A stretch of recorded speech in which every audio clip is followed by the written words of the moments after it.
तो शुरुआत करेंगे बेहद दुखद खबर के साथ। महाराष्ट्र के डिप्टी सीएम अजीत पवार का कल निधन हुआ और आज बारामती में उनका अंतिम संस्कार किया जाएगा। सुबह 11 बजे का समय बताया जा रहा है। राजकीय सम्मान के साथ में अंतिम संस्कार होगा। अंतिम दर्शन के लिए अजीत पवार का पार्थिव शरीर कल उनके आवास पर रखा गया। बारामती में बड़ी संख्या में भीड़ अंतिम दर्शन के लिए उमड़ पड़ी।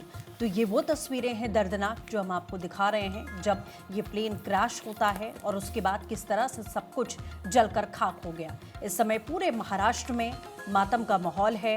हर कोई सख्ते में है, सदमे में है कि आखिर अचानक अजीत पवार का जाना सबके लिए एक दुखद विषय बन चुका है।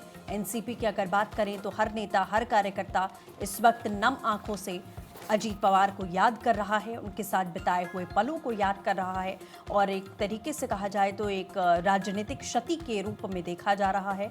हर कोई, पक्ष हो विपक्ष हो, आज हर कोई सिर्फ अजीत पवार को याद कर रहा है, उनके महाराष्ट्र के लिए किए गए कार्यों को याद कर रहा है। और पवार परिवार की अगर बात करें तो परिवार पर इस समय दुख का पहाड़ टूट पड़ा है।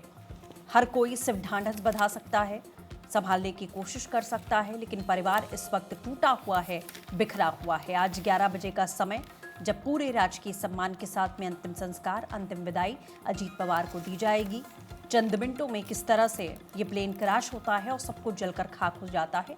अजीत पवार के साथ उनके 4 और जो मेंबर्स सहयोगी थे, पायलट, को पायलट, उनके पीएसओ, इसी के साथ एक केबिन क्रू, उनकी भी इस दर्दनाक हादसे में मौत हुई। उनका परिवार भी शोक संतप्त है, सदमे में है इस समय।